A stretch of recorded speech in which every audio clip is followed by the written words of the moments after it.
Hi friends, Akkineni Nagarjuna, Ashika Ranganath hero హీరోయిన్గా నటించిన చిత్రం నా సామిరంగ. ఈ చిత్రం సంక్రాంతి పండుగ సందర్భంగా 14వ తేదీన రిలీజ్ అయిపోయింది. మూడు సినిమాలు రిలీజ్ అయిన తర్వాత లాస్ట్లో ఈ మూవీ రిలీజ్ అయిందనమాట. మంచి పర్ఫార్మెన్స్తో మంచి కలెక్షన్ అయితే రాబట్టేసిందనమాట.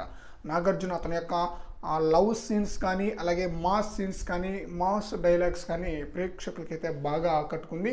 అసలు ఈ సినిమా సంక్రాంతికి వస్తుందని చెప్పేసి అసలు ఈ మూవీ ఉందన్న కూడా ఊరికి తెలియదు అనమాట. 3 నెలల్లోనే షూటింగ్ని కంప్లీట్ చేసుకుని రిలీజ్ చేయటం అంటే చాలా గొప్ప విషయం అన్నమాట. సంక్రాంతికి నాగార్జున మూవీ రిలీజ్ అయితే తిరుగులేదు అన్నట్లుగా ఈ మూవీ మంచి హిట్ అయితే అందుకుందనమాట. ఈ చిత్రంలో నాగార్జునతో పాటు అల్లరి నరేష్, అలాగే రాజ్ తరుణ్ కూడా నటించారనమాట. ఈ చిత్రానికి డైరెక్టర్ విజయ్ బిన్ని.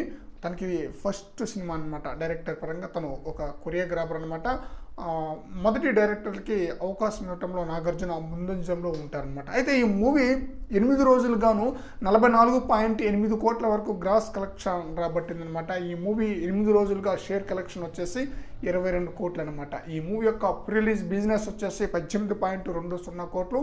ఈ మూవీ యొక్క టార్గెట్ వచ్చేసి 19 కోట్లు అనమాట. 8వ రోజుకే ఈ చిత్రం 22 కోట్ల షేర్ కలెక్షన్ రాబట్టిందంటే లాభాల్లో నాగార్జున మంచి దూకుడైతే చూపిస్తున్నారన్నమాట. ఇక లాంగ్ రన్లో ఈ మూవీ ఏ స్థాయిలో కలెక్షన్స్ వసూలు చేస్తుందో చూడాలి. ఇప్పటికే దాదాపుగా 2 కోట్లకు పైగానే లాభాల్లో ఉంది. లాంగ్ రన్లో ఈ మూవీ ఏ స్థాయిలో కలెక్షన్ వసూలు చేస్తుందో చూద్దాం. ఫ్రెండ్స్, ఈ వీడియోపై మీ యొక్క అభిప్రాయాన్ని కామెంట్ సెక్షన్లో తెలియజేయండి ఫ్రెండ్స్.